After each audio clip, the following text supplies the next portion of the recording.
Welcome to Voices of the Underground, hosted by Young Ty and Robert Geaux. Hey everybody, welcome back to another brand new episode of Voices of the Underground EDM podcast.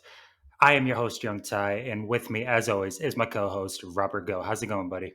Cheers, man. It's doing good. I'm back to my regular morning monster routine. Almost died the last podcast. I'm taking Celsius. So, no, I'm in good shape, man. I'm excited. We have a special episode. So, yeah, man, I'm ready to get into it. Yeah, I'm glad to still see that you're alive. So, Fuck. with us today is a very special guest. He's been on Revealed, Rave Culture, Spinning, and he has a very long discography. Ladies and gentlemen, please welcome to the podcast, Olly James. How's it going, buddy? Hey man, thanks for having me on. I'm glad we finally got to do this. Yeah, man. No, I Looking appreciate forward you to it. taking your time. I know your schedule's crazy busy. So yeah, taking time. I appreciate it, man. Nah, no worries. Dude, I want to get right into it, bro. So 100 likes, and you're gonna make an EP, an old school big room EP, if Hardwell comes back. How's that going for you right now? I've been following you on Instagram. I see you doing it. How's that going?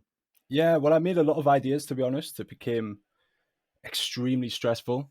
It was a lot of work. Obviously, there's another part of my business come to life again, which is DJing live shows. So it's hard to divide all of my time. But when I saw that Hardwell was potentially coming back, I had to act, man. Like, I can't let the fan base down. And, I started like 4 or 5 ideas and I've got them down to 2 or 3. And I think they're pretty sick. I'm pretty happy with it.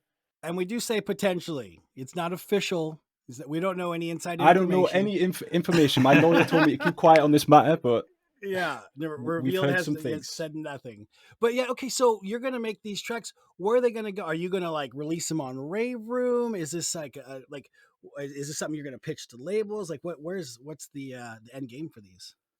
That's kind of interesting because originally I thought I would just give them away, but I want to test the waters. I want to see like what this kind of sound can do now. I have a feeling that the labels will actually be super into it because it's nostalgic. It's what we used to like. I'm taking elements of songs that I used to like back then, mixing it with current production. So I think it's good to test the waters, send it some DJs as well that are playing Ultra, that are playing Tomorrowland, and see if we can get this kind of sound back on the main stage again. Right. And speaking about Ultra and Hardwell and all that and potentially coming back, if he does come back to Ultra, what sound do you think he's going to come with? Do you think he's going to come with Big Room like he was, or is he going to change it up? Honestly, I don't have a clue. I want him to come back with the set that he played in 2018. I was actually listening to that while I was making these new tracks. Crazy, man. Like, that set still holds up now. He's got a bit of side trance in there. He's got a bit of everything hardstyle. So it'll be good for him to play that set, but who knows? Literally, who knows? It could be anything, but I think there will still be a little bit of hardstyle in there because I know he's super into hardstyle. I seen him at a Randy show on the mic, MCing, just on a random night out in Holland. The guy's drunk, just MCing on the mic. So I think awesome. he will come back with that kind of sound at least. I don't think he's going to come back with Slap House, let's be honest, No. which some people are talking about. For you guys who have the slap house in the pool, it ain't happening. Yeah. It ain't happening in the betting pools. Yeah, and you got to think too, whatever he does come back with is going to impact whatever scene tremendously. Yeah. What do you guys think he's going to come back with? Hard style. Yeah, I think he's going to come back with more of what you're doing, kind of a mixture of what you're doing with some Maddixy stuff, right? Yeah. So something that kind of like main stage techno that's starting to become a thing. So I think it's going to be a nice blend of everything. I think it's going to be a little bit faster big room, but I think at the core of it, it's got to be big room, right? Like at the very heart of what he's doing, because he's just so damn good at it, right? Obviously, there'll be hard style towards the end of the set, but that's kind of what I'm thinking is coming back. Let me ask you this: when he does come back, and this is something we discussed with some friends on Discord, do you think it's going to be infinitely harder to sign on Revealed? And what kind of impact is that going to have? Like, because you're very connected to the underground scene. So are you going to start seeing those guys go back to big room, kind of like what you're like dabbling with now, at least? I think if he does come back and play a little bit of big room or some new big room stuff, I think a lot of people are going to start making that stuff. Because for me, one of the best things was making a demo, send it to Rob, and then he'd reply back saying, "Yo, can send me the stems because I've got a sick idea for a mashup for Ultra." I'm like, oh damn, like I'm sitting, I can't wait for Ultra live stream to happen. That kind of went away, right? I've recently found, W&W started to play a lot of shows and they had their live stream thing, and I got that feeling back. Sending demos to them and they play it on a live stream, and you're sit watching the comments and everyone's like, yo, this track's sick. Is this Olly James? Blah, blah. I get that buzz again. So I honestly think if he comes back and plays a little bit of that, a lot of people are going to come back to the sound that they probably abandoned, But let's be honest, I don't see him coming back and doing the 128 big room that we have today. No, because everything's sped up a little bit now. 132, 134. Yeah, true. Trancey elements as well. I'm not sure how big Hardwell was really ever into trance. I don't really hear him play too many trance stuff in his set. So I don't know, man. It'll be really interesting to see. Obviously, he has a lot of music that he could just play his whole set of his own stuff, to be honest. But it'll be cool to see. See, I imagine Revealed's going to get just buried in like new demos, maybe from guys who have been trying to get on other labels, just strictly focus on Revealed. I think this is going to be a huge bump for the label. Yeah, I think it will. It'll be good for him to start like teasing tracks live again, because that was always really good. Similar to what you see with what the boys are doing now, W&W, they play stuff. 3 months later, it comes out. Oh my God, this is the one from the live stream. That hype makes the track so much better on release day. So yeah, you will have a lot of that. Revealed to release a lot of music now, a lot of music. They don't really rely on that live premiere from Hardwell anymore. I don't know. I guess a lot of people will be sending demos there. But yeah, it just depends. I mean, if he plays hardstyle, everyone's going to start making hardstyle, right? There's going to be such a trickle down effect, because again, like you do your tutorials and you're really well connected to the underground scene, so you're probably seeing a lot of these demos come through your Rave Room, which I kind of wanted to segue into here. You started a label last year, right? It was early last year, beginning 2020, maybe. Well, let me ask you, like, what was the premise behind that? Was that like something for you to put your tracks onto that maybe weren't going to be accepted by labels? Are you looking for other tracks from up and coming guys? What was the premise behind the Rave Room? To be honest, when I made this new sound, new direction for myself, like I thought, okay, I always wanted to start a label when I had a sound. And I was never going to start a label when I was making the stuff I was making before, because the stuff I used to make didn't stand out. It was just like everybody else.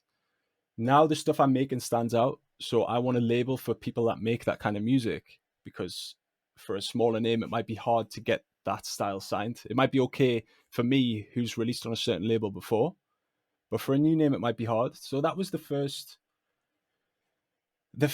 idea behind it. And then, yeah, the Patreon thing, it links in really well with that, because I was seeing so many talented guys who just couldn't get stuff signed because maybe they didn't have enough followers. For example, my boy Lusick, shout out to him. He had like 5 SoundCloud followers or something, or 20 even. And the track he made was really sick. And I was just like, yeah, like this guy probably won't get the respect he deserves, because he's got no SoundCloud profile, no Instagram, nothing. So it really worked well in that fact. I was like, yo, this is a sick track. I'm going to release it. Obviously, it's when you release tracks from new guys, it's just financially, it just loses money, because the tracks get no streams no matter what. You really need to have followers on Spotify to get streams. That's why the big labels are good, like Rave Culture Revealed. So yeah, it kind of just cost money. And now, as shows are coming back, I've kind of took a step back on the label side. I'm being a lot more strict with what I release. Of course, I want to help you guys out, but I want to release stuff that's really going to help transform your career, and stuff I can play in my sets, because a lot of the tracks that I signed last year, I just haven't played in my sets. So that's kind of against what I wanted. I want to play it in the sets. I want to get live footage for you guys, on live streams or whatever. That's what I want. So yeah, it's going to take a little bit of a revamp this year, but it's still going to be there for the community, because I just want to help the community out, And speaking about your sets and all that, what are you looking for that can fit your sets? Honestly, I would say listen to my sets and ask yourself, does this track fit in the set? I love trance. I love psytrance. I love a little bit of techno. I like the hardest stuff, the hard dance. As long as it's got a solid theme and it's something I can play, because fair enough, it could have a sick drop, But if it doesn't have a good break, like, am I really going to play the full track out? How am I going to get the crowd to engage with it if it's something they've never heard before? But if you've got that gimmick in the breakdown, for example, then it's like it's more interesting, and that's what's important for me. I just need to be able to fit it in my set somewhere. Yeah, well, we've talked a lot on this show, and even in our groups about just because it's a good track doesn't mean it's going to work live. Just because it does well on the streams doesn't mean you can play it live. Because I think that's the pit I think a lot of guys fell into with this live stream in 2020, when that's all you could do is like, okay, I'm gonna play this song. It has good streams, but there's no audience there to play test it or to see if that's even then going to work live, right? And that's really been like a focal point for you, because I remember that's why you kind of started this. You I think you had told a story about playing in overseas, and you couldn't play a lot of your own songs at 128, right? So you Yeah. like the harder stuff. Yeah. Did you, okay, when you made that switch in sound, were labels receptive early on, or was that something you kind of struggled with a little bit to get it signed? Honestly, I thought I was going to struggle because I'd kind of built this whole brand around this certain sound. But yeah, I fell out of love with it, man. I just was so uninspired. And when Corona hit, like, it was a perfect opportunity to try it. Yes, it could have made me homeless, but it also could have benefited my career. So I took that risk, and I think the first guys I sent tracks to was W&W because of rave culture. They were doing more ravey stuff, so I was like, I'm going to send it. And I'd never sent stuff to them really before, so I didn't expect them to reply on the email. But they replied on a few of the tracks, said, I think this can work. Some of this is really cool. And from then I was like, damn, this probably was a good move. And then I just started to develop the sound. And honestly, we all struggle to sign stuff sometimes. But ever since I've started making this stuff, like, I don't want to sound big headed, but I don't have that problem anymore. Like, stuff, because I don't see myself having like a direct competitor. There's nobody else doing this kind of sound. So labels are more receptive to that. They're like, okay, he's the only guy doing this kind of sound. This could be something fresh. And that's why I always tell guys, try and find this new sound that you're really into, because you're separating yourself from the crowd, makes yourself more desirable to labels, agents, festival promoters. It just really sets you up for a long lasting career, basically. Right. And when it comes to these labels and all that, what should they be careful of when they are sending, these songs to the labels? When it comes to like the contracts and all that. Yeah, with contracts, with the top labels, you're not going to get ripped off, right? I think you don't have to worry when it comes to the top labels. You're going to get a smaller percentage on royalties than you expect, but that's because they're trying to run a business. As I said before, they're taking a big risk on you because you might only get 10,000 streams on a track, and they're spending 300-400 euros on videos, artwork, and all that kind of stuff. So honestly, you're not going to get ripped off in that fact. The contracts can look a bit scary, of course, if you're releasing on a top label for the first time. But you know what? They pay fairly for what they do in your career, right? On the smaller labels, you have to be very, very, very careful. I've heard like horror stories where labels will just take the track. You'll be like, actually, I don't want to release this anymore, and they just put it up anyway. You've got nothing because you've signed a contract. Like exclusivity deals, like 360 deals, where now this is on some top labels. If you sign a track, you have to give a percentage of your income and stuff. Now that can be something that really messes you up in the long term. But for the smaller labels, they might just take a lot more money than is expected. You just have to read it through, man. Yeah, and a lot of our people in our Discord, like the younger guys and all that, I don't think they know what a 360 deal is. Can we just explain that for the people? I don't think we've talked about it before. Yeah, so it's pretty much. I don't know too much about it. My manager has told me all about this in the early days. But pretty much, I think everything you earn as an artist, so if that's YouTube income, Patreon maybe, live sets, all that stuff, the label will get a percentage of that. Now you'll see that more commonly in like major labels, right? So like pop artists, um, they might give them a massive advance and they might have a deal like this, but what they're doing is actually making them a superstar. So it kind of makes sense for them to own a percentage of that because they're making you literally a star. So, but it can happen on EDM side as well, which it might not seem bad, but if you are starting to play ultra main stage, getting 50, 60K a set, then it's starting to become like a lot of money. But on the smaller side, yeah, I don't think it's really something to worry about. But it is. There's a lot of interesting deals in the industry. Oh, I've seen some sketch ones right off the rip. Like I've seen like when I first started, there was a label that doesn't exist anymore, and it was like my 5-year-old kind of came up with a project at Yeah. school, and it was super sketch. But I kind of wanted to hop back really quick on the rave room part of it. Did you get a lot of blowback when you from like fans? That's my biggest thing. It's a like you said, you talked. It's a big risk. Did you see? You're in these discords. Did you see like blowback from fans when you initially went for it? A little bit. I expected more, but I think because I still have that Olly James big room sound in there, I still got a little bit of respect. There's some people that are really against it, but I think most are quite open to it because I haven't completely done a 360. It's not like I went completely to 126 BPM house. I didn't do a full 180 like that. You know, I am trying to keep the big room sound, but I just wanted to make something I could be proud of instead of just keeping myself in that lane with about 400 other people.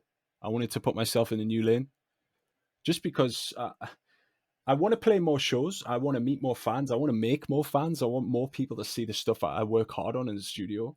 And I think the best way to do that for me is to just give the fans a reason to like me instead of just, you know, there's 400 other people doing 128 big room that I used to do. So got to the point where I just wanted to push myself. Yeah, I mean, I like it. Like I said, this because like I grew up in the fucking '90s, bro, like a long time ago. But you get like that old school trance, right? The hard trance sounds. You put a lot of those types of vocals in your newer tracks, right? The old hard style stuff. That's what it was. In similar to what you're doing now, you're just giving a nice modern twist to it in your own fashion, like that nobody else is doing. But it's nice because it has kind of some of those old school vibes to it. This is why like I've been a huge supporter of it. Yeah, thanks, man. Yeah, it's important if you're gonna do something like this, you have to try and keep your roots in there somehow, or it will just kind of hurt your career. I would say. I mean, there's some guys who have gone and now getting 200 million streams every track and stuff like that. Probably financially, probably better off. But do they have a core fan base now that's going to buy a hard ticket to come and see you play? Maybe not. You know, when you go to that part of the world, are you going to have that true fan base buying your tickets? You're really relying on the Spotify fans you've gained, for example. So it's important for me to like not disrespect my original fan base because they gave me a career at the end of the day. Right. Has it made it harder for you to collab with other artists, being that you kind of kick the tempo up? Because you have some good collabs, obviously, on Rave Culture. Has that been a challenge for them to kind of come up to meet you in that BPM? It's an interesting question. Actually, in the past, I would always want to work with bigger artists than me. Of course, that's what you want to do as an artist. You want to try and progress yourself like that and work with people you've looked up to. And I used to send a lot of demos to the guys that I know, and there was never anything that really got their attention. But nowadays, because I'm doing something that they probably wouldn't do themselves, it's more interesting for them. So I'm having a lot more success with that kind of stuff. And I have guys that I've known for years sending me collabs now that are kind of more in my style as well, which is good. I'm having a lot more. It's just a lot more fun because let's take Tiesto for example. Tiesto did a lot of collabs back in the day, right? With Mesto, Mike Williams. He worked with those guys because each of them had a specific sound that he wouldn't go and make himself, right? If someone sends me a demo which is like specifically my sound, I do think like, why would I work on this when I can just go make this in 2 hours myself, right? A Um, walk through Wednesday, yeah. yeah, exactly. Like, bring me something that's a little bit different in your way, and I'm like, oh, okay, let's mix it with my way, and there you go. This we'll make something really fresh together. Right. Um, It's a true collab, yeah. yeah, exactly. So, but with the bigger guys, I think they're more interested in the stuff that I'm sending now for sure because they wouldn't probably make that like themselves. Yeah, no, totally. So I got a question here. You were talking about you won't go down in BPMs and all that. I was watching one of your walkthrough Wednesdays, and you mentioned that you used to make bass house and progressive house. What made you go to that, style? There's a thing that I always tell like my clients all the time. When you're starting out, you throw, I don't know if I'm allowed to swear on this show. Is Oh it no, family please friendly? do. Throw shit on the wall and see which sticks, because you might try slap house and it doesn't stick. It just runs down the wall. You might try progressive house and it sticks. Yeah, like Hardwell says, yo, this track's really sick. Kays is like, yo, let's do a song together. Then you should like follow that. So I was trying that. Like I was not a master at anything. I was just good at quite a few styles, right? Not even good enough for the top labels in most of the sounds. That's why I did a lot of like free stuff. I was just kind of following what was cool. And that's the thing you should definitely not do. Right. 100%. When everyone's going this way, you have to go this way if you want to be a success. That's the way it Oh, is. for sure. Yeah, and I want to use like Headhunters as an example and all that. When he tried going to Big Room and stuff from his hard style, he got so much hate for it. But there's a lot of people that do the same thing as well too, and they get praised for it. So I think your fans were doing a great job by supporting you through all this. I just think like Maddix, like that's it's huge. Like you're right in the same thing. Like another successful big room guy going left, right, changing up a little bit, and it's a little risky. But I think the numbers and I assume your numbers are up too. It's clearly showing that it's working. Yeah, I mean, Maddix is one of the best producers like that I know. Most technical guys. He's an absolute genius, and I see a lot of people are quite negative towards what he did because he hasn't kept that old school Maddix sound in there. But if you're not feeling that part of you, you can't expect a guy to just keep making it. Look at him. He's actually playing sets now, and because I always see me, Maddix, Sabers, Kevu. We were all in the same box, right? And I would just think like, why are they going to book me when they can book him, or they can book him? And what Maddix has done is like we've put ourselves. I'm above Big Room in like speed and set time, and he's put himself just below that. I would say he could play a techno set if he wanted to.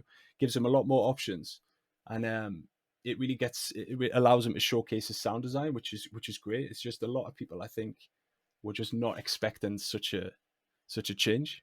I like it. It's refreshing, I think. It goes off live, man. That shit goes off live. Like that's the thing. The people who are complaining are the same dudes who have not been to live shows or who've been Yeah, to these festivals. Because if you hear those rumble kicks, man, it's next level. Like, and I think that's what I respect about you guys. It really is for the fans. If you think about it, I think making music just to do it is like the opposite of what everybody preaches, right? You're supposed to do what you love. Well, like if you love playing shows, you should make music that are going to absolutely crush it at a live show. exactly. Well, speaking of shows and touring, right? You're getting back out there. You're getting booked. You played one last month. What's it like, man? What's it like being in front of a crowd again?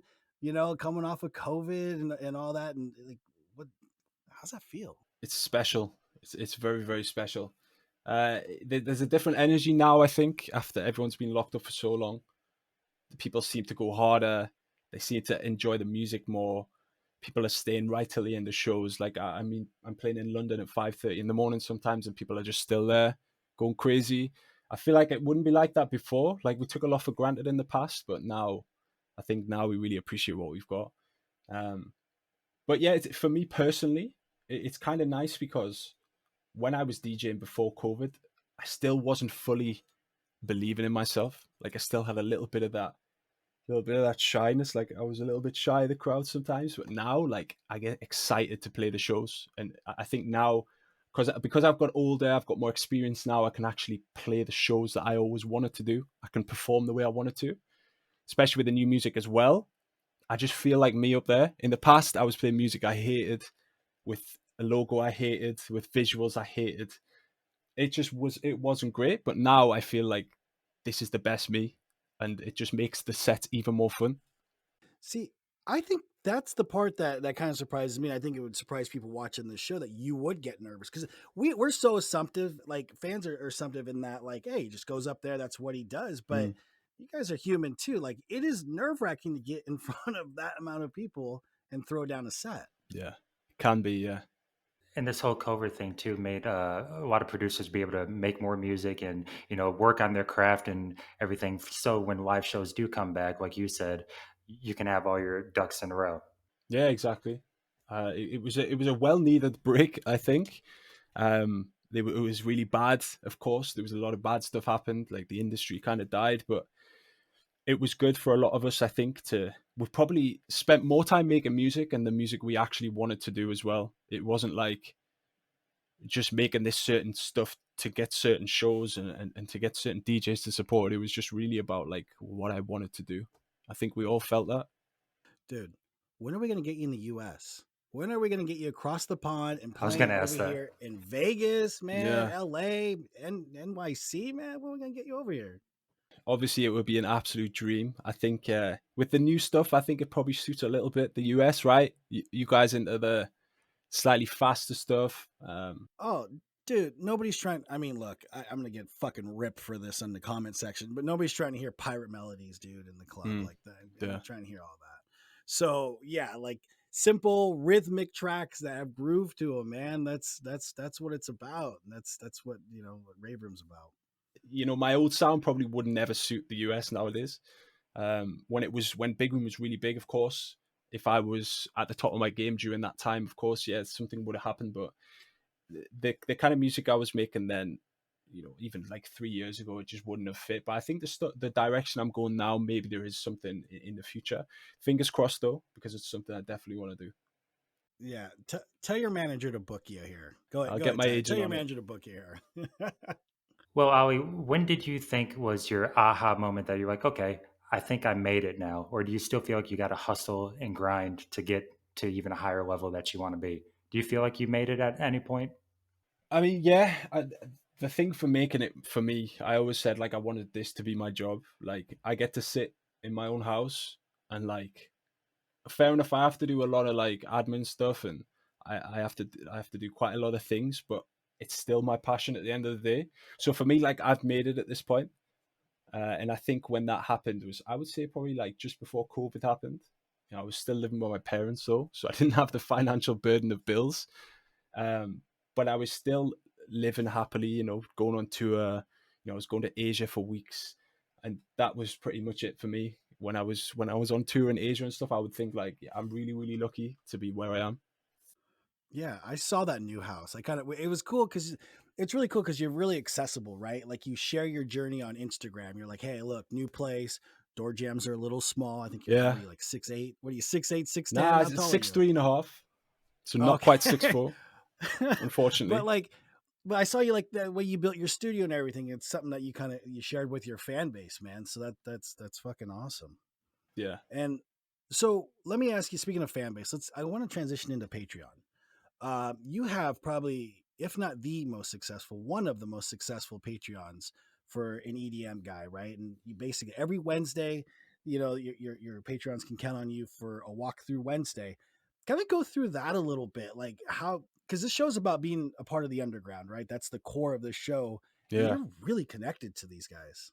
Yeah, I am. I'm always keeping track of everything because I want to know what labels are releasing what stuff because I want to tell my guys, okay, this is what we should do. I want to help my guys get to where I got because I can help you get here quicker than what I did. I didn't do anything that I should have done in my kind of rise.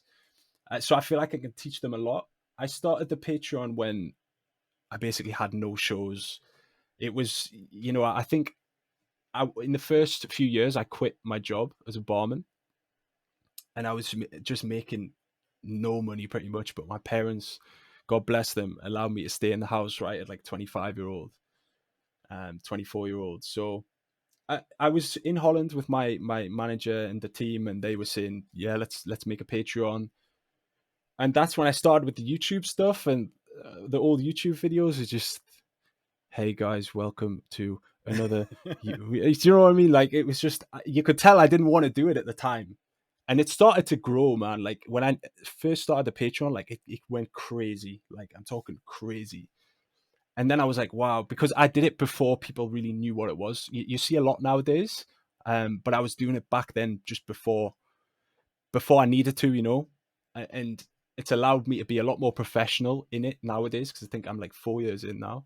So I really treat it like a business because this thing allows me to use my skills to help other people and it financially benefits me. Like I can pay my bills and not worry, I didn't get booked for this festival. I didn't get booked for this. There's no bookings coming in. I don't have that negativity, which I'm so blessed for. Like all my patrons are like my family, man. Like we speak every day. And anyone that wins, like I really celebrate it as well. I feel like a real teacher, like a primary school teacher. If I see one of my students doing well, it really makes me happy, and it gives me that level of like excitement as well. So it really is a winner on all levels. Yeah, you've had over like 200 members. I know you do a lot of one-on-one sessions. There's a guy in California right up the street, Ensis. I think I'm saying his name right. Oh, and CISO. Encentio. And CISO. Yeah, he's Yeah. sick as fuck. Yeah. He's got some good bangers. I know you've helped him out quite a bit, and like he'll like broadcast like his one-on-one, put it on Instagram, and it's just so cool to see guys connected at your level, and because you do a lot of one-on-one coaching too, right? Yeah, like with him, when we first started, the music, he even like says himself, like it was really funny to listen to what he used to make. But now, when I do a Skype session or a Zoom session and he sends me what he's been working on, I'm like, damn, like this is not me. This is what you've done. But I think everybody needs that guidance, whether it's from a manager, from just someone that can help guide you in that way. And I know a lot of the guys like Axmo, Maddix even replies to lots of DMs from the guys that I speak to. I'm always like, send them this, and they reply. We need more people like that guiding the new guys in the scene because it's really important. Yes, so for you guys to move up and all that, the next guys can move into your spots. Exactly. Like we're seeing now, like the next generation coming through. You've got Axmo was probably leading it, and now we've got new guys. EMKR, Azael on Rave Culture now. That makes me happy because it shows that labels are really open to like the next wave, and that's what I want. I want to get these guys. Everyone I work with, I want those guys to be those guys, given that chance on the big stage. Yeah, no, they crushed it by getting on there. Yeah, I mean, it's just crazy how like you're active in Discord. I find that to be the most fascinating part of it. But I don't see how the fuck you do it doing all of this and still making music. Like for me, like a session is like an 8-hour session, and I'm happy to get an 8-hour section or 8-bar section in my track done. Like, how do you manage that time to keep up with all of this in a 24-hour day? It is really hard. Like I even did a post on my Patreon a while ago saying that basically a cry for help. I was really struggling at that point, trying to balance all these balls. Making music on its own would be a full-time job. Like I could literally work on music 8 hours a day on my own stuff. That's not how life works. We all know how bad Spotify pays. You can't rely on getting those royalty checks.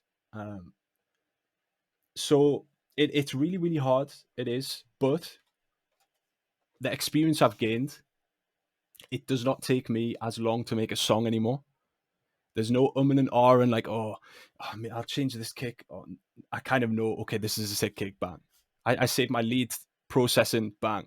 I save my reverb settings, bang. I make these sample packs for my patrons. If I'm struggling for a melody, the big room tracks, just dragging melodies from my own sample packs, boom, done. It's all, if you are struggling for time, and I think it sounds like you are, getting a 8-bar loop in 8 hours. Fuck, bro, dude. Yeah, it's like pulling teeth out. I mean, it gets there, but it takes a while. And you're right. Like you got to have a process in place for sure to kind of get to that spot. Yeah, that helps you in the long run. Like just save all the good sounds that you like that work really well. It's going to save you a lot of time. And that's pretty much what I do. And you don't have to rely on Spotify streams because I know we all do it for the money. And exactly. That one quarter of a penny, right? That one quarter of a penny, because we talked about in the previous show, Neil from HDR at House District Records was saying, hey, if you rely on Spotify streams, you're probably going to live under a bridge somewhere. And I think that's where a lot of guys are struggling, and you don't have that problem. So I think the time is well spent. Yeah, like Spotify, I'll be honest, nowadays, Spotify could probably pay the bills just, So I'm lucky in that regard, but how are you supposed to live your life past that? Fair enough, you can put food on the table, but how am I supposed to live life like anyone else in a normal job? It's still well below, minimum wage. But that's why as artists nowadays, we have to try other stuff. Can't have all the eggs in one basket. You got to think too, there's artists like Steve W that actually still has a daytime job. Yeah, exactly. Like they're the real heroes, the guys who like you work a 9 to 5, come home and spend your whole night making music. Yeah, it must be hard, man. It must be hard. Yeah, it's a real struggle, Olly, let me tell you. No, I'm fun employed. I get to do this. I retired from my job, so I get to do this for a living. Lucky man. Ty, on the other hand, does not get to do this for a living yet. Yeah, He's still tough. working on that. But so different revenue streams. Dude, let me ask you, man, what do you think about NFTs for artists? I've been a big proponent of it. Have you dabbled in any of that stuff? Yeah, I bought lots of NFTs out of FOMO, and they all went down in value. So I kind of at that point said, okay, I'm going to take a little step back. I think it's interesting in regards to us and our kind of music, like EDM and stuff. Like, just imagine if I could like, if you could get a percentage of royalties, but you could also like come to shows, and you could also have sounds from that specific, just, you know what I mean, all these options. But I think it's only going to work nowadays for the really really big artists, like who wants that 5% royalties on like $100 royalty track, you know Yeah, it's tough, but I've always said, like, if W&W did have like a one of one track and you got to own that NFT, how much would that be worth in time? Do you think more artists are gonna put things onto the blockchain like that and make stuff just for NFTs? Do you see that shit? Because some guys are already kind of starting to do it. I'm not so much an Savers. art. Yeah, well, yeah, that was an example in the big room scene. Um, yeah, I don't know. I kind of want artists to dabble in that so they can get paid and not so reliant upon like Spotify streams. yeah, something needs to happen, of course, because we should be able to make music all day and like live off that alone. But with Spotify, it doesn't seem like it's ever going to be the case with this kind of music specifically. I hope more options comes in the NFT world. Of course, it would be cool. I don't really know how we would incorporate it too much. Yeah, with the Sabres thing, a lot of people were just mad about that, like really mad about that. Music should be for everybody, not just one person. And I understand that, but man's got to eat at the end of the day. Yeah, when I always tell people, when you go to work, do you fucking get paid? Yeah. Because like it's not like that for music. I think what I loved about what they did, and anytime you do something new, kind of like in your case, it is kind of a brave step. I think it enlightened a lot of people who didn't realize how little Spotify pays out, even on commercial labels. It's still a pretty tough living, and I like that they had kind of not exposed, but they shined a light on that.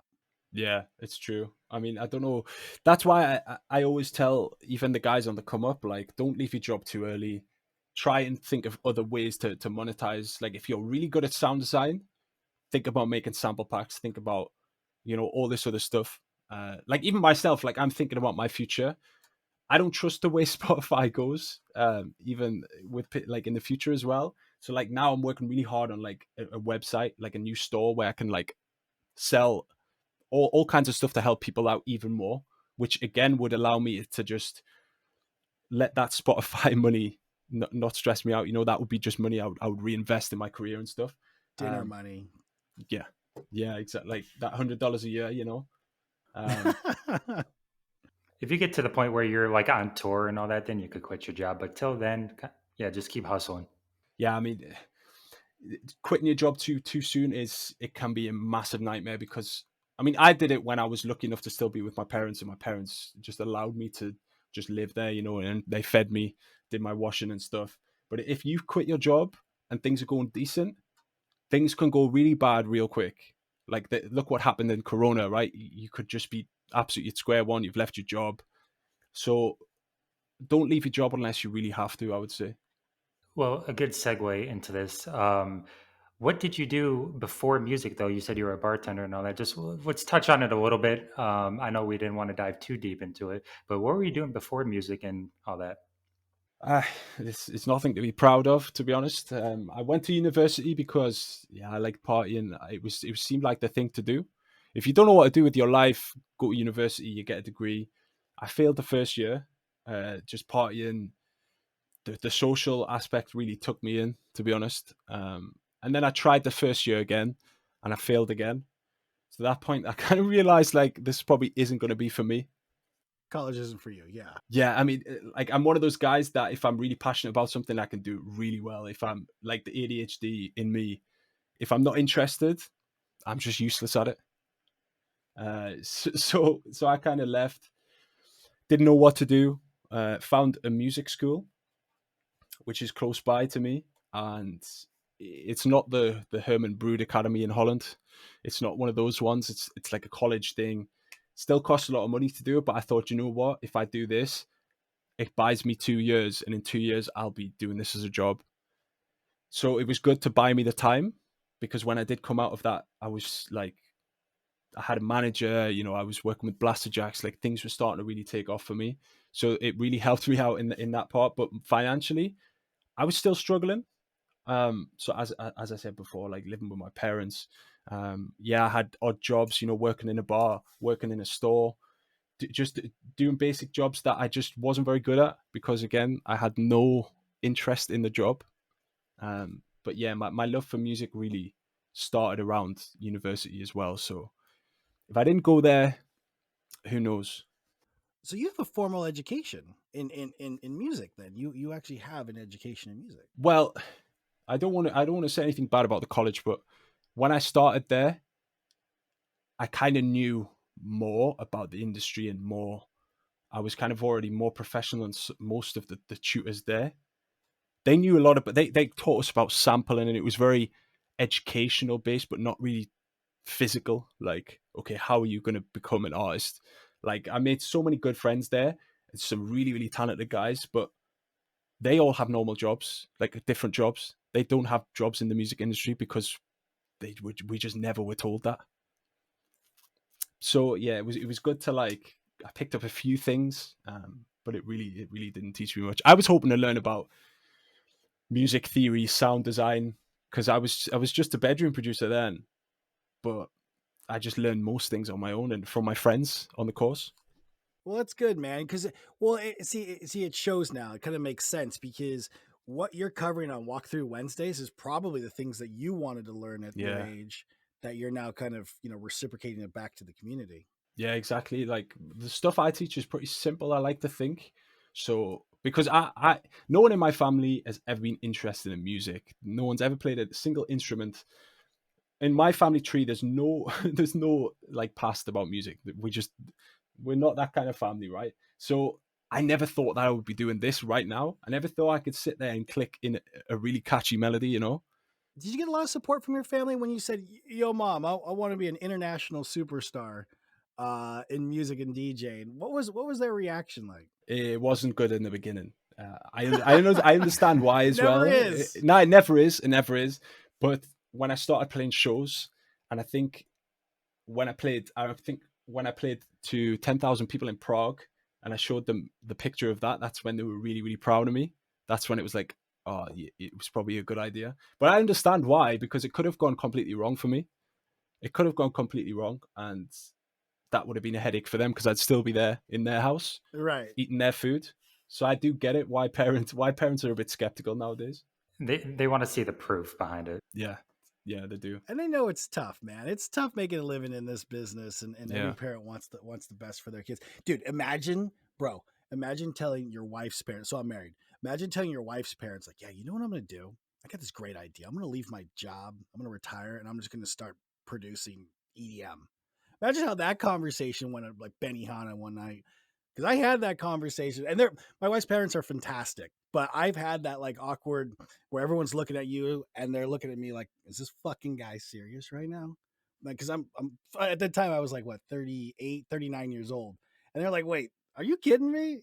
But no, I feel the same way you do. I'm glad I did it because you always kind of exactly. have that feeling like this is what I'm supposed to be doing, and that's the best feeling in life when you know where you're at and you're at the right place. If you're passionate about it, you'll do it. I don't know what everyone will make it, right? I don't know specifically for each people how long it's going to take. For some people, you might be 70 when you get that break. You might be 45. You might be 30. You might be 22. But most people give up before they hit that, before they reach that point. We all grow at different points, at different But spaces. if you do it long enough, you're gonna get there. You're gonna Yeah, break through if you do it long enough. Like I said, some guys are super talented. Like there's a kid Zance we interviewed, and he's been doing it for a little bit, and he's yeah. got a big release coming up. And it's just like some guys just move along the system faster than others, but eventually it's gonna happen. Let me ask you, you're a big football guy, and I know I know your team. It's tough right now for your team, but did you play a lot? Like, is that something that you did? Like, if you weren't doing music, did you play football like in school? Yeah, I played a lot. I was pretty decent in school because I was like bigger than most kids.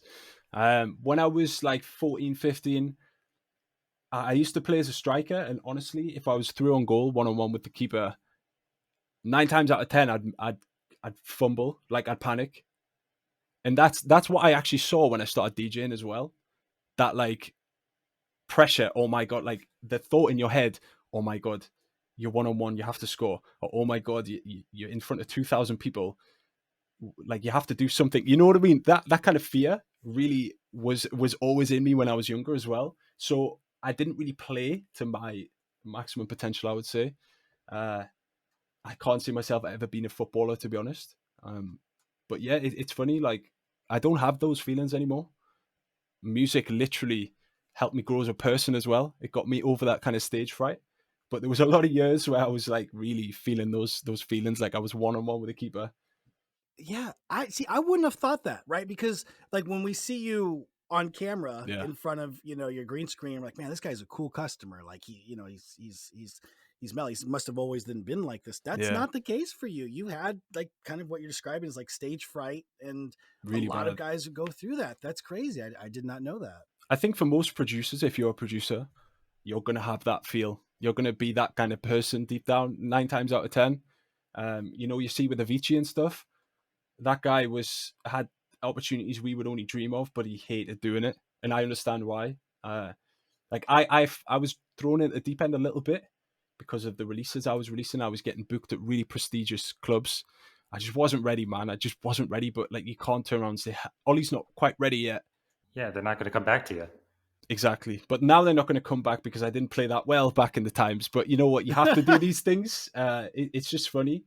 Some people are going to be more natural than others, man. Like some people will get up there and they'll just absolutely love it. They'll scream on the mic, stand on the table. Most guys won't. Yeah. Because I asked you on a walkthrough Wednesday one time, I was like, hey, man, show us your process through DJing, like how you prepare sets. I was the guy that was fucking bugging you. That was the guy. About one of those Yeah, I was the dude. Because it was, and it's funny now because the story that you're telling. So, yeah, it's interesting. So, when you prepare these sets, is this something that you do well in advance and you try to mix it in live? Or do you have like kind of most of it down and you kind of know where you're going to go? Or is it just flat out pre-recorded? Pre-recorded. Of course not. Of course not. I was going to say. You know what it is?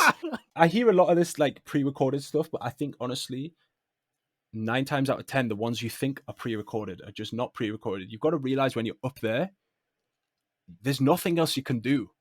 There's only so much like mic work and stuff you can do. You have to be mixing because you get bored otherwise. So like, it depends on the show. If I've got like a festival, for example, I would probably plan it step by step. I know exactly. I want to know exactly what I'm going to play at a certain time. Obviously, I can make changes off the bat because I've got lots of folders of stuff. The shows I've been playing recently in Ministry of Sound, I'm playing in the graveyard shift, 5 a.m., 4 a.m. I don't know what kind of crowd's there, so I just put tracks in and I pick on the fly. I kind of vibe off the crowd. That's really important to do. You have to know because you've got some girls in the crowd. You've got a lot of guys in the crowd. You have to play something that girls can get involved with, whether it's even just like Better Off Alone that everybody knows. You need something that you can get involved with. You don't want to just play like hardcore for 60 minutes where guys are doing like running into each other on the dance floor. You've got to have a little bit of mosh pits constantly throughout the full hour. You've got to understand who's in the crowd. I always look in the crowd and really learn who's there, see who's vibing off what. And it's important to have lots of music there just in case, because you never know how the crowd's going to react.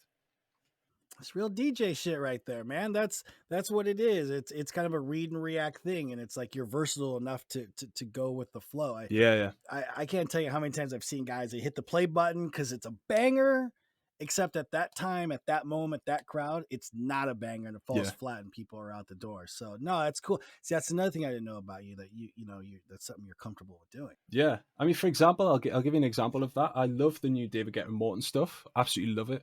And I think straight out of lockdown, I was like, I can't wait to play this stuff. So one of the sets, like I prepared like 3 or 4 or 5 of that style. And after the first one, crowd just I didn't feel it. Like the crowd weren't really sure how to react to it. So just quickly just bypassed all those tracks I did. And the hardest stuff really is what worked in that specific location during that time. So it was good. But back in the days, I would literally pick my full set, 20 songs, put it one USB and just play the set. So yeah. yeah. You've grown. You've grown to. What's the wildest place you've played? Like, what's been the most like lit crowd that you've had to do in front of? There's been quite a lot, to be honest. Like you've got a crowd which is like Tomorrowland was a really, really small crowd back in the day, like 2016. Small crowd. It was raining on one of the smallest stages, but the energy was just crazy because people there are there for that kind of music. You've got like it's different crowds, different places. Like the ones in Asia are just constant, just bouncing the whole time. In Europe, you don't have that as much. In Europe, people like a rest. You have to kind of bring the vibe down every now and again. And like as I said before, the Prague one, which was the first time I'd ever played to like 10,000 people, that's a unique experience in its own, because during that point I just ignored the fact that people were there. I can't concentrate on specific people in the crowd. I looked above them and just acted like I was at home, because it's a really daunting thing. But yeah, I've been lucky enough to play like some crazy crowds, some crazy places. It really seems that people, I always have that core fan base come to see me. Might not be the full crowd. There might be only like 10% of the crowd, but I notice those people in the front always. Well, you played with W&W just recently and all that. Yeah. Was the crowd feeling what you were playing before the boys came on? I actually played after them. I was scheduled to play before them, but the boys even said to Ministry, uh, let's put Olly afterwards, because I mean, they know my music better than anyone, so they want me to play my own stuff. And the crowd for them was, I'd never seen a crowd like that. And I've played in Ministry quite a few times now, and it was honestly jumping, like the floor was moving. You had people with the inflatable stuff for them, and it was just crazy. Playing after them was scary because I believe in myself, but I also, going after those guys it's a big step. You know what they have is so good. Ward on the mic, he's always controls the crowd really well. So yeah, the crowd loved what I played. The crowd that night, I was lucky, were just unbelievable. So whatever I played, I think they would have vibed to. Nice. Okay. Man. Well, Okay. that's what you talked about. Guys coming out, fans coming out even harder now that, like you said, we're appreciating being back into the mix of things, man. Yeah, we are. Do you ever play? You ever like reach out to try to play at Ultra or anything like that? Have you played over here? I haven't. In America? Unfortunately, not. I mean, I've never actually. You can't really approach for a festival like that. You need to be approached. That's the tough thing about it. That's why sometimes guys work really hard and they expect to be on there and they don't get booked again and again. It must be tough. Like at this point, I'm not expecting to be booked at any big festival. I'll get there again one day, but I understand that there's a lot more goes into it. There's every stage is owned by a label nowadays. If you're not in that label, you can't expect to be on the stage, right? So what you're saying is I'm not going to see you at revealed nights at all. Pretty Oh, much. it's gonna happen, Ty. It's fucking gonna happen.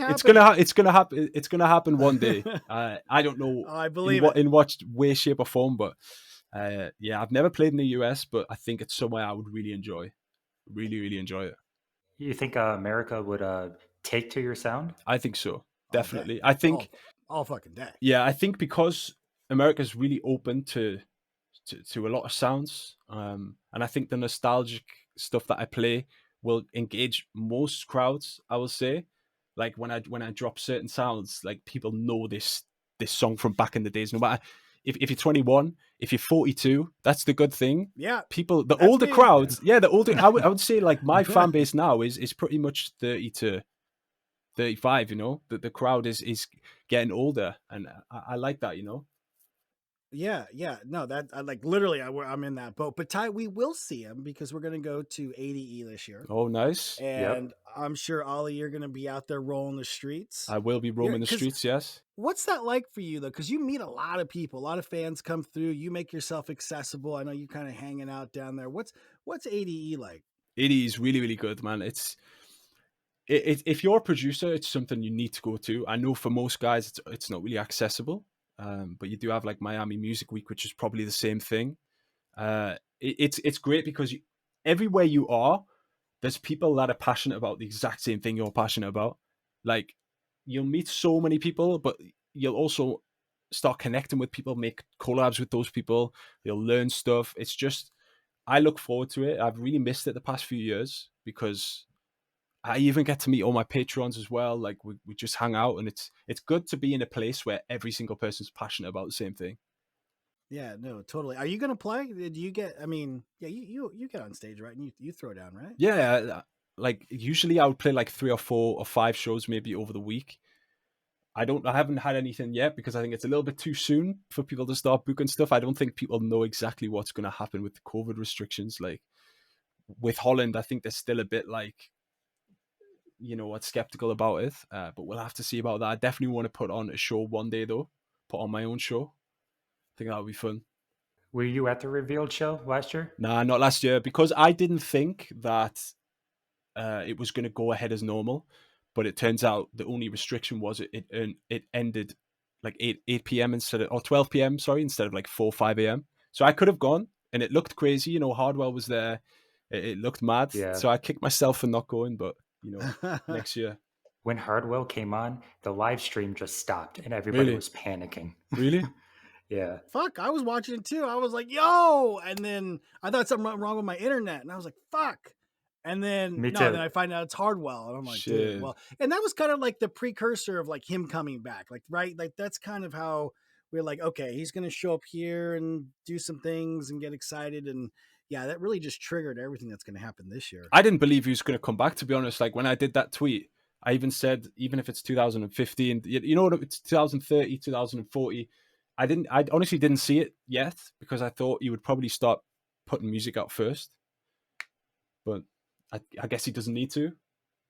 No, dude, the guy could just show up and just like, hey, I'm here. Let's go to work. Yeah, exactly. For you, your 2022 goals. Let's talk about like what's going on with Olly in the future. What are you looking to achieve this year? And let's talk a little bit like beyond this year, man. Where are you trying to take this? This is a deep question. Yeah, we got time. We're Yeah. good. We are not on a timed show. So, but I'm always curious because we talk in our circle of friends, like goals and making sure we almost kind of hold each other accountable to that. Like, right, what are you trying to do here? What are we working towards? What's a guy like you who's had a lot of commercial success? What are goals for you? Going forward. I mean, we're always, no matter what we achieve in life, we're always going to aim to the next thing. For me, it's a simple one. The first one's a simple one. I want to get more streams this year than I did last year. Every year I've gone upwards. Last year I went downwards, and it kind of affected me, regardless of money or streams, all that stuff. Something wasn't right, and I want to make the improvement this time. I was maybe focusing on too much, like just stuff that I could play live. I have to have something for people that follow me on Spotify. Like I have like 26,000 people. That's a lot of people that follow me that want to hear stuff from me. And the Rave Room, for example, the track I did on Revealed, super low streams, but I'm really, really passionate about that song. It's great for my live sets. Not so good for Spotify. This year, I want to. No, I'm not doing Slap House. I did one track last year, but no, I'm not going to do that. But what I want to do is have something that is more listenable. Like Forever, I'm really proud of because I've got the extended edit, which is like hard. Like I can play that on my sets. The radio edit is a nice, throwback trance Eurodance song. So I really wanted to see if I can beat my numbers from last year. As well, like I am trying to make festival music, of course. That's what the whole Rave Room thing's about. But I want to see if I can maybe translate that to Spotify, and it's going really, really well so far. Apart from that, I want to work with bigger artists again. Working with Darren was an absolute honor for me. I'm going to work on a collab with Vinay right now as well. We haven't worked on a track since Lit back in the days. I want to work with more guys that I look up to as well, because I think with this new sound, it's interesting for them, something they aren't making themselves. And yeah, I just want to play more shows. I want to play more shows than ever because I want to see more of the world. I want to meet more people as well, because I get a thrill out of that, meeting people and people like finding out, what their story is, like how did they start listening to this music. It's nice to meet people that are fans of my music. Yeah, totally. So when you talk about like collabing with bigger artists, what's I know it's hard to narrow it down, Yeah. but what's like the wish list for you? If you had like one or two, maybe three guys that you say, man, I'd love to throw down with these dudes. It's kind of a boring response for this question, but it's got to be Hardwell, of course. W&W as well. I think working with these guys I'd make something really sick. I don't know that the last one. There's quite a few. I have a list. I actually have a list, and I've ticked a few off that list as of late. Like Darren was on that list for a long time, even since before the recent tracks. You know, when I was just starting, I would always look up to him, especially being in the UK. So it's good to like tick some off, and I'm adding new names to the list all the time. Dude, like the Ben Nicky collab was fucking gas, dude. That was sick. Yeah. So is there a producer that you have collab with that you just been mind blown with? Like, dude, this guy is like uber talented. Like almost to the point where maybe it's a little intimidating working with them because they're so talented or so technical in that sense. I had this a lot in the beginning, honestly. In the beginning, all I did was work with people that were 10 times better than me, 100 times better than me. I built up a SoundCloud following, which allowed me to look appealing to these guys. So they would do most of the work and I would just guide them in the right direction. Can we change this? For example, like Loax. I don't know if you remember when he was like releasing, like this guy's insane. Like anything I said, yo, I think we should do a track like this. He would always come up with crazy ideas. Nowadays, I think I learned a lot of stuff from people. Like when I would work with Blaster Jacks in the studio back in the days, like I would learn a lot of like little tricks from them. I think nowadays I'm not as like in awe with some people. But yeah, because obviously I've learned a lot myself over the years. So it's like, oh, we both do the same thing, you know. You close the gap, dude. Loax, I haven't heard. That's like, man, that takes you back to the old cell recording days, man. Yeah. The old cell recordings. Ty, you were around then. You were banging those tracks, man. Yeah. Did you release on there? Both of you? No. Because I came around the scene like, dude, I got started in this business maybe 2 years ago, like right before COVID hit. Oh yeah. I had made that decision. Yeah. So I'm pretty new to the scene. Like obviously I've followed it, but like on an underground level, man, I look at the guys, the roster that Cell Recordings had, man. And you alluded to it earlier about like those guys that are in kind of that group, that box with like you, Kevu, and these boys, man. Dude, that must have been fucking crazy. Those early days, with those group of guys, kind of in the wild west of the underground. Yeah, it was mad. Obviously, like we all kind of came up together. We would always work together and release on the same kind of labels. It just worked differently back then. Like you could really make a career starting and you work your way up. Nowadays, to really hit that top, you really need to get a track on the top label, like we see with Axmo. Like they've took themselves out of like the bedroom producer kind of name, and they are now like literally on the top. And that, yeah, like to have a label like Rave Culture like back you and see the potential in you, that's massive. Like that didn't really happen back then, I would say. And there wasn't really that thing kind of going around. That back then it was just about grinding your way to the top, you know, like a small like that small progress, I would say. Well, back then too, like all these like what's it called, hyperlinks and all that stuff, Yeah. and the download gates and all that. Yeah. Repost chains. You guys were all learning this together, so now it's nothing. You just throw it up on it. Yeah, I look at you guys like the old SoundCloud rappers, dude. Yeah, it's You true. know, you're coming up and grinding because like SoundCloud is how like you guys were doing your thing, man. That's like, dude, this is Zen World days. I didn't think we'd get there today, but man, yeah. Do you still talk to that guy, Zen World? Every now and again, like he's changed his sound. He's a genius. Like he could make whatever he wants. He's a sound design genius. Yeah, it's crazy like how many people actually made it through from those days, and how many just decided, okay, this isn't for me, and either stepped away or just decided that it wasn't going to work for them. Yeah, we've seen a lot of people just step away and all that. Some talented people that sad. could have been, pretty big. Well, who I like, Twig, right? And I think you got you know Love them Twig. pretty well. Yeah. Yeah, they were sick as fuck. Yeah. And I know they kind of stepped back a little bit. I think he came out with something. They're back though. They've come out with something new, a little different style of things. But yeah, man, those guys were ahead of their time, man. There was some really good tunes from the underground that were coming out. I actually think back then the underground scene was a little bit stronger as far as musically is concerned. Now it's a lot of talented guys, but I don't know. I feel like back then you had like true like guys who are absolute superstars. So Ollie, so when you on your Patreon, I know you mentioned a couple of guys.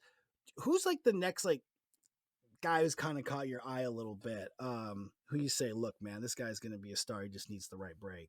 There's actually most, to be honest. I like I say to everyone, you're gonna hit that point. Some of you will do it a lot sooner. Like for example, we talked about Enciso, right? This guy can DJ as well.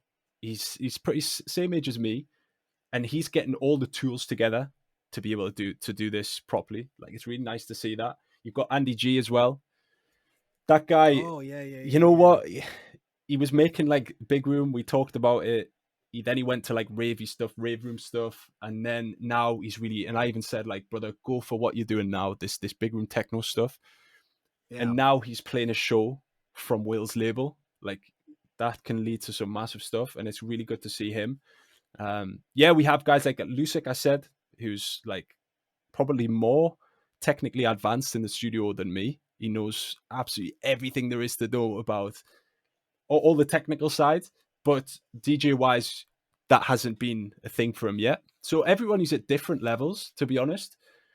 But everyone I work with, because they've had that little voice to say, let's maybe not do this, let's try this style.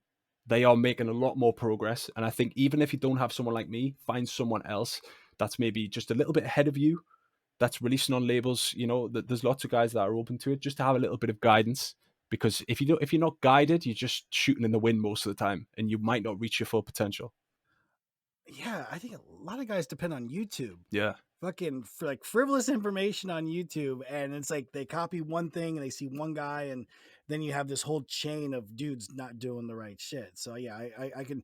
It's like school, right? Like you wouldn't go to school without a teacher. You wouldn't start like a music career without somebody, like you said, to guide you through the process. I mean, there's different. Like one of the guys I speak to, Ken. This guy got nominated for a Grammy with one of his songs. Who? Ken Bauer. He's like on his own wave. He's been doing it a lot longer. Nine Blade as well, a guy that has been releasing music consistently. So you've got different people at different points, but they will all make it. Just depends if they do their homework, and they because if you're not going to constantly try and upgrade your sounds, if you're not going to try and learn how to do that technique that you heard in that song, you're just going to plateau. And that's what I did. I plateaued for years. You need to have somebody to say, okay, let's do this. Try and stay with. That's what a manager would usually do. But I know how hard it is to find someone out there that's going to manage you properly.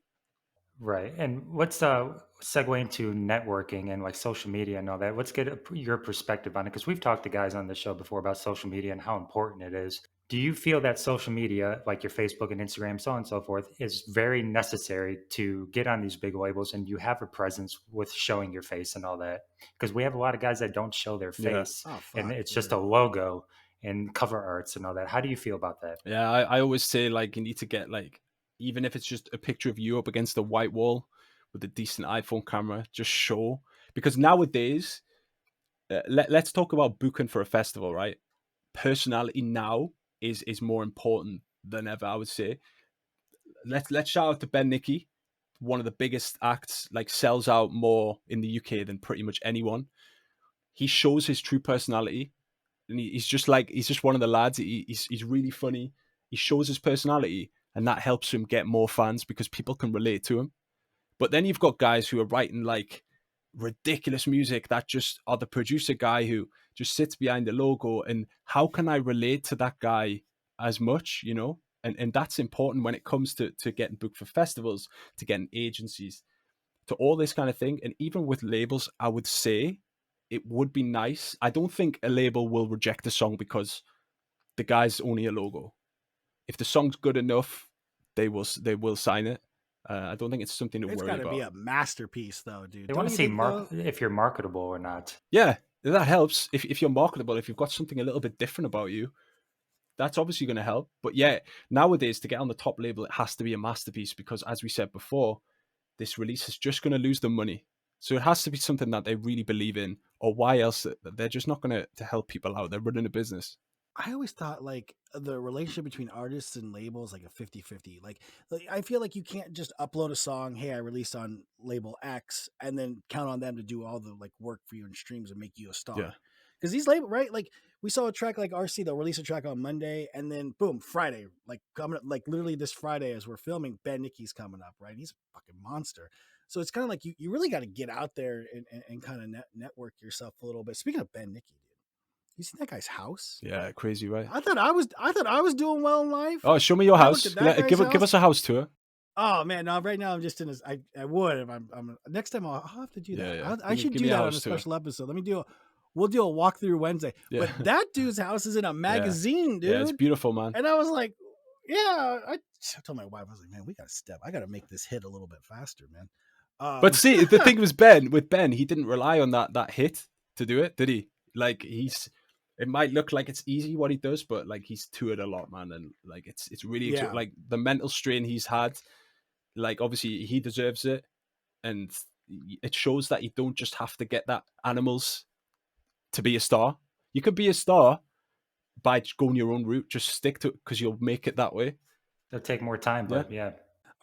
I like how we talked a lot about DJing, man, because it's something that like I grew up with, right? I grew up around that as a kid. I was crate carrying for my brother and his friends, and they were DJs, so I had to carry those motherfuckers.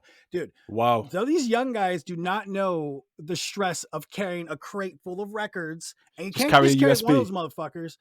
Yeah, dude, I hate the young generation. No, I'm kidding, but it's that's what I grew up around. And I'm glad that we're talking about that. And just how important it is to play live. Because, dude, like you said, Ben, he's traveling around the world. You're talking about jet lag. Like, it's so much harder than people think. And they don't just give that money to you. You have to, like, bring that crowd in through you as the talent. And I love that we discussed that here today. Yeah, it's a whole other world that, you know, lots of people who probably watch this are just in the producing stage, but they probably do want to DJ at some point. And it is a whole other world, but it's I think it's easy to adapt into if you have been a producer the whole time. It's easy to kind of make that jump. Would you say it's a little harder from the DJ perspective going producing? I would say so, yeah, because production is it's very time consuming. It's one of those things where you have to wait maybe 3, 4, 5 years almost until it's stuff you could actually play in the club. Like for me, I couldn't play anything till 6 years, but I think nowadays with YouTube and stuff, maybe it's 2.5 for most. But yeah, as a DJ, I think most people can learn to DJ the basics. I'm not saying professionally, but the basics, because it's beat matching, right? I mean, we can play a 128 BPM set because it's all the same BPM. So yeah, it's a little bit hard on that side. To create something from dead of scratch when there's literally nothing on your DAW, is so much harder than to play something like, and they said there are their own nuances, but yeah, dude, taking something from nothing to something is certainly the hardest thing I've ever had to do in my professional career and anything that I've done. Let me ask you this. I gotta ask you this. I got a good question in. Speaking of creating nothing into something, what do you say? What do you say, man? And you've heard this. I know you've heard this. When people say, oh, that song is basic or that song is generic and it's signed to a big label to that. And have you heard that throughout your career, especially when you were doing like 128 big room and that whole generic or sounds like kind of phase? Yeah. Look, nowadays, how long have we been doing big room for at this point? I would say 8, 9 years. Big room's been a thing. So you're going to have that repetition there. I see it, unfortunately, a lot the past few years where people are making the same sound, and I tell everyone, why are you making this exact same sound? I'm not going to name names. Why are you making this sound when we already have them? No festival's ever going to say, we're booking that guy instead of the original. No, they're doing it better than you probably ever will. Try and find something that you're really into, you know? And I think, yeah, it's probably at its most toxic at this point, because even I get annoyed when I hear a demo by really talented guys that just sounds like, you know, XYZ. Sounds like Sabres. Go ahead and say it. I was just going to say that. Let me get off my chest. Yeah, Sabres, right? They have a sound that is theirs. Why are you trying to become the next Sabres because Sabres are the only Sabres, right? Why you're never going to make the sound better than them. Why do you think because they hear it on the big labels. They hear it and they think, oh, I have to do this now. Labels aren't going to sign that unless you give them something where it's like, right, okay, we haven't had a track like this on our label before. This could be cool. That's when they'll sign a track from you.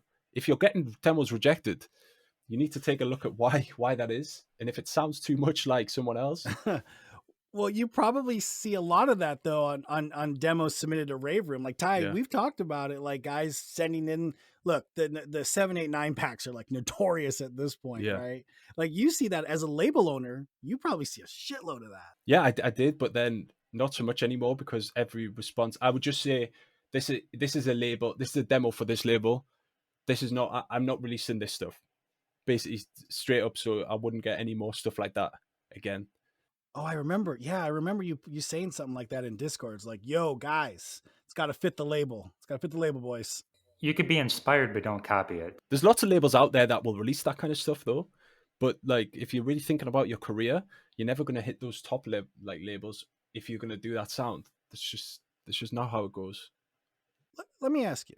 You've released on a lot of different labels, right? From all the way to we talked about Cell. The two biggest ones are Revealed. No, I'm sorry, Spinnin', Revealed, and Rave That's Culture. 3. What's the 3? Yeah, these 3. Yeah. Get them, Olly. Yeah, I know. I'm about to get ripped, but I want to know. I really want to know. What's the best experience you've had on which label? What label would you prefer to release on? If you make a banger today in the studio, which label are you sending it to first? Honestly, it all depends. I know this probably sounds like a generic answer, but the stuff I'm making nowadays suits a lot of rave culture, what rave culture is doing, right? There will be times where I will make something less rave culture-y. For example, this Big Room EP, I don't know where that ends up. It could, like with Hardwell coming back, that may be something revealed into. You never know. Like for me, it really depends on the kind of sound I make. Obviously, I'm making ravey stuff, but sometimes it will suit one thing more than the other. I've had good experiences with all labels. Like, think about the times with Alarm, for example, in Hardwell. I was like, yo, I'm going to make an edit for this. With Satisfaction, that really pushed the track upwards. Like Ecuador and Spinning, they basically emailed me one day and said, looks like we're going to release this one. And I was like, oh, crazy. Everything they did with that. That's a classic. Promoted that like crazy. Like, they just did so much for that track as well. And obviously with rave culture, I can send a track to the boys and they're like, okay, this is sick. Maybe we do it like this. Or how about sending it to this guy? How about, and that something new comes from that. And all 3 are really professional. And I'm just blessed that I have the connection with all 3 and I can release my certain sounds on certain places, you know? Yeah, no, for sure. So I know we have a question here. I actually kind of want to segue into this one because I just think it's a pretty good one. That, different tracks fit different labels. What's been like the difference in crowd reaction from your Big Room sound to your new sound? Well, it's not as simple as that because every single time, in the Big Room days, I was playing to a different kind of crowd.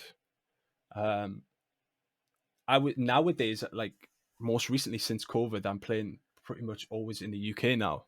I'd never played in the UK before, ever in the Big Room days. Okay. Now, so like if I play Big Room's track now in London, it's not going to go down too well. If W&W play it, it's going to go down well, right? I'm a new face in the UK pretty much. So me playing Big Room stuff, they're not going to react too well. If I play a simple kick bass drop, like something that's just simple but powerful, they're going to go crazy. So when I play the ravier stuff, like I'm getting more of a reaction. But we'll see at ADE, to be honest, if I play the revealed party or whatever, where the fans know me from back then. If I start playing the ravey stuff, I think they'll still enjoy it. So I think just because I haven't done too much of a leap, I think the crowd will still react as well. Yeah, for sure, and hopefully Rob and I will be there to see that. Dude, yeah, you will. You will. I have a request. It's almost a demand at this point. When we go to ADE, all right, as Americans, we cross the pond. You gotta play I Got That Techno. Yeah, you gotta play Techno on My Mind. That is so sick. I know it came out in Rave Room. This is the last. I remember this, dude. It was the last track of the year. Yeah. Literally, New Year's you Eve. put it on New Year's Eve. I was like, let's fucking go, dude. I rang in my New Year with that tune. That is one of the most underrated Olly James tracks of all your discography. Yeah. fuck, that actually might be my favorite song, dude. You got some bangers with that one. It's just fucking awesome. I remember you played in a revealed set. Oh yeah. And that revealed set was interesting, right? Because you play tested a lot of new of these new sounds in there. But that track, I was like, yo, and I was asking you like in Discord, like, when the fuck is this gonna drop, man? Like we're literally waiting for this. It's such a good tune. But yeah, that set for me is one of my favorite all-time sets just in general, because there was some risks that you took in there, and you kind of guided us to what's going to be coming up in the future. I love that. Yeah, that was the first set, really, the first Rave Room set, but that sounds a lot different to what I play now. That was basically me like putting the feelers out, and I was looking at the comments live, and it was really, really positive. But yeah, the techno track is one of my favorites, but interestingly, labels were interested, but it never got released. Like multiple labels were interested, but it never hit release. Yeah, that's what was taking so long. Yeah, that's what was taking so long. People like probably going back and forth. We're gonna sign it. We're not gonna sign it. Ultimately, you did us a solid and you put it out. So from your fan base, we really appreciate that. It's just one that probably didn't translate on Spotify, for example. You know, the label's got to think about that aspect as well. You know. Yeah, well, it fucking translates on my Spotify. Yeah, that's good. That's all that matters. That's all that matters. Yeah, I'm telling you, man, that's a banger. That's a banger. Yeah, appreciate it, man. Before we go, so let me. Well, we started the show talking about that Big Room EP. Let me ask you point blank, because I know a lot of people are going to want to know this. If those tracks get signed and they do relatively well, they're going to do fantastic, I'm sure. Would you consider going back to like Big Room ish? Is this would this be an avenue you would explore? Would you be open to that? If they do well, yeah. If they don't do well, then it makes zero sense. Like I'm trying to put food on the plate at this point still. Yeah. So if it validates your switch. Yeah. So yeah, that makes I mean, sense. these tracks started out taking very little time, but now they're taking a lot of time to finish because I'm trying to get them as professional as possible. These tracks are not just me from years ago. These are like a little bit of that old stuff, but with some new stuff in there. Sound design's going to be way past what it used to be years ago. So they were a lot of fun to do. I think 3 tracks I'm really into right now. So let's see if the labels. It'll be interesting to see, and I'll be transparent. If the labels don't take to it very well, then I'll know what I've done is a smart move. If they really are into it because it's so nostalgic, then why not do some more? Yeah. No, I've heard the previews of them. They're gas, dude. I think you put a preview on Twitter. You've certainly done a lot on Instagram. They're gas, dude. I'm excited because this is kind of like you said. This is like the experiment, right? And we're always on this podcast trying to like predict, right? Who's the next person? What's the next big sound going to look like? So yeah, I'll be interested to see once it drops after this episode airs and once it drops where it goes. But I think regardless, I would say the vast majority of your fan base completely agrees the direction you took is the right direction. And dude, I can't wait to see you live. It's going to be fun. Yeah, man. I look forward to seeing you guys in the crowd. Well, guys, I think that's it for another episode of Voices of the Underground. I want to give a very special thank you to our guest this episode, Olly James. You could go and follow him on Instagram at Olly James Music. And always my co-host, Robert Geaux. You could go and follow him on Instagram at Robert Geaux. And you can follow myself at Young Ty on Instagram. We also have a Discord, guys. We would love for you guys to join. Olly James is in there as well. Come hang out with us, and we'll see you guys next time on another episode of Voices of the Underground. Thanks, guys. All right, thanks.